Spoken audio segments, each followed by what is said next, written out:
ನನಗೇನು ಗೊತ್ತಾ ಖುಷಿಯಾಗಿದೆ ಅಂಕಿತ, ರಕ್ಷಿತ್ ಸರ್ ಒಂದು ಮಾತು ಹೇಳಿದ್ರು ಆ್ಯಕ್ಚುಲಿ, ನಿಮ್ಮಿಬ್ಬರು ನಟನೆ ನೋಡ್ಬಿಟ್ಟು ನಾನೇ ಫಿದಾಗೋಗ್ಬಿಟ್ಟೆ, ಡೆಫಿನೆಟ್ಲಿ ಅವಾರ್ಡ್ ಬರುತ್ತೆ ಅಂದಾಗೆ ನಾವೆಲ್ಲ ರಕ್ಷಿತ್ ಅವ್ರನ್ನ ಎಂಥ ಆ್ಯಕ್ಟರ್ ಅಂತ ಗೊತ್ತು ನಮಗೆ, ಎಂಥ ಅದ್ಭುತ ನಟ ಅನ್ನೋದು ನಮಗೆ ಗೊತ್ತು ಆ್ಯಕ್ಚುಲಿ.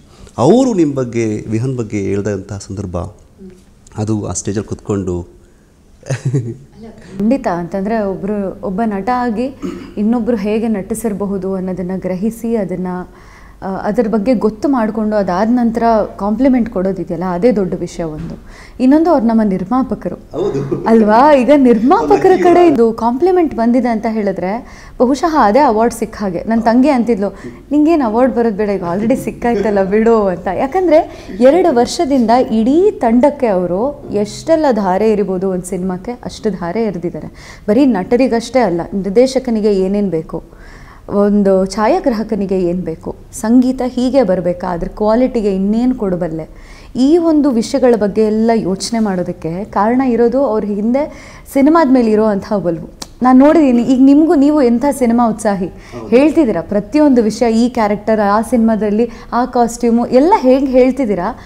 ಅದನ್ನು ನಾನು ಹೇಳಿದಾಗೆ ಇನ್ನೂ ದೊಡ್ಡ ಮಟ್ಟದಲ್ಲಿ ಸಿನಿಮಾದ ಬಗ್ಗೆ ಕನಸು ಕಾಣೋ ಅಂಥ ಒಬ್ಬ ತಂತ್ರಜ್ಞಕ, ಜೊತೆಗೆ ನಟ, ನಮಗೆ ನಿರ್ಮಾಪಕ, ಅವ್ರ ಕಡೆಯಿಂದ ಬಂದಿರೋದಿದೆಯಲ್ಲ ಯಾವಾಗಲೂ ಆಭಾರಿ.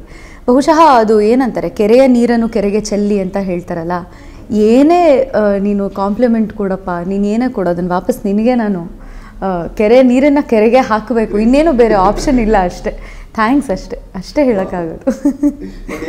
ಅನಾಹಿತ ಹೆಸರೇ ಇದೆಯಲ್ಲ, ಅದೇ ಸ್ಪೆಷಲ್ ಅಂತ ನಂಗೆ ಅನಿಸ್ತು ಅಲ್ಲ.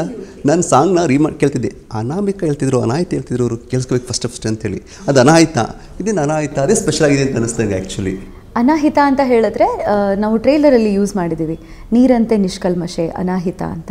ಅನಾಹಿತೆ ಅನ್ನೋದು ಈ ಪ್ರಪಂಚದಲ್ಲಿ ಯಾವುದೇ ಒಂದು ನೀರಿನ ಜಾಗ ಉದ್ಭವ ಆಗುತ್ತಲ್ವ, ಅದು ಸಮುದ್ರ ಆಗಿರಬಹುದು ಅಥವಾ ನದಿ ಆಗಿರಬಹುದು, ಆ ಒಂದು ಕ್ಷಣ ಏನಿದೆ ಅಥವಾ ಅದು ಹೇಗೆ ಹರಿತಾ ಇರುತ್ತೆ, ನಿಂತಲ್ಲೇ ನಿಲ್ಲೋದಿಲ್ಲ ಒಂದು. ಆದರೆ ಅಲ್ಲಿ ಉದ್ಭವ ಆದಾಗ ಆ ನೀರೇನಿರುತ್ತೆ, ಆ ನೀರು ತುಂಬಾ ಪ್ಯೂರ್, ಪರಿಶುದ್ಧ, ಅದರಲ್ಲಿ ಯಾವ ನಿಷ್ಕಲ್ಮಶತೆಯೂ ಇಲ್ಲ.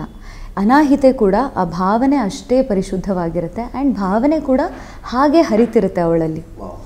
ಜೊತೆಗೆ ಏನಂತ ಹೇಳಿದ್ರೆ, ಉದ್ಭವ ಆಗೋ ಸ್ಥಳ ಯಾರ ಕಣ್ಗೂ ಕಾಣಿಸಲ್ಲ.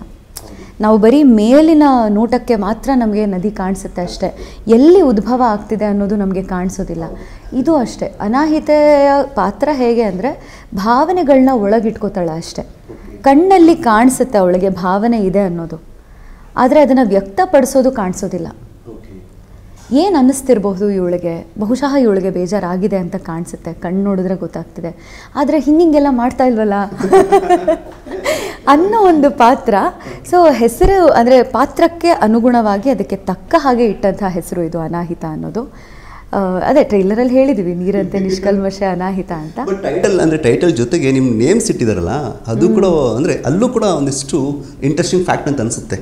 ಅನಾಹಿತ ಇರ್ಬೋದು, ಸಿದ್ಧ ಇರ್ಬೋದು, ರಾಧಾ ಇರ್ಬೋದು, ಎಲ್ಲದೂ ಕೂಡ